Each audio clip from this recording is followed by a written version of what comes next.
As humans, we love stories. And I had the recent pleasure of being interviewed on Nell Tice's podcast. The name of her podcast, which I've posted on my channel here, is called What the Nell, where we have stories to tell. And I love it because life is about stories. I mean, think of it. We are intrigued by stories. As humans, we've always loved stories. It's in our DNA, so to speak. So one of the things I know that when people are first getting started, they kind of struggle with about telling their story.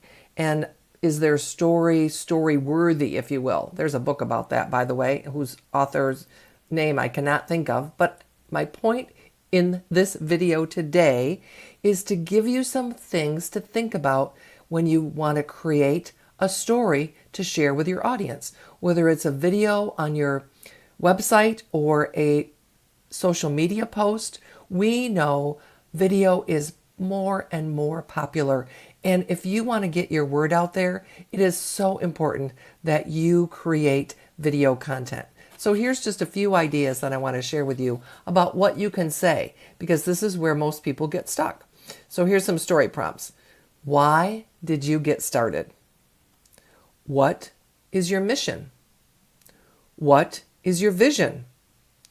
What's your best tip or trick, or what's a series? You could do a series of suggestions about how you work with clients, ideas to give them. Avoid being afraid of giving your best information away. People pay coaches because they need someone to help them implement the ideas that they already know. If they could do it by themselves, well, they wouldn't need us. So don't be afraid of that.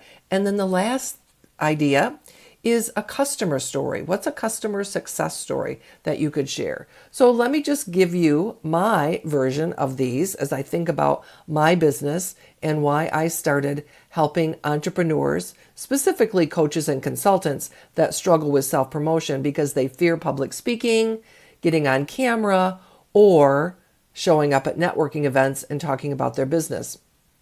My mission is to help those folks because I believe we cannot be the best kept secret in town and grow our business. We have to grow through organic marketing, which is social media kinds of things, or paid ads, advertising, and advertising works. So you might decide that advertising is best for you, and that's okay. But what I do want you to think about is what story are you going to tell in that ad? Because facts and figures won't do it, folks. Facts tell, stories sell. So think about that.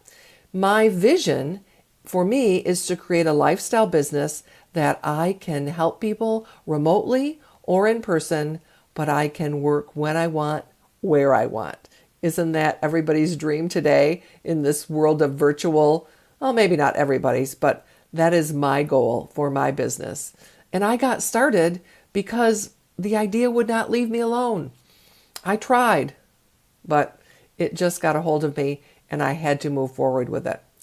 My best tip or trick, well, a couple. First of all, just get started. Create some content. If you don't like it, you can erase it, but be aware of chasing perfection. Just get out there. And if you go back and look at my videos now compared to when I first started, I think you'll probably see a difference. I hope you see some improvement anyway. Look at anyone who's consistently created content and posted it on social media. Their first podcasts, their first videos were probably not so great, and now they've come a long way. I mean, I know in listening to 2 Weeks Notice by Amy Porterfield, she says that her first website was awful. But the point is, she started, and that's what I want to encourage you to do, is you just need to get started. The only impossible journey is the one you never begin.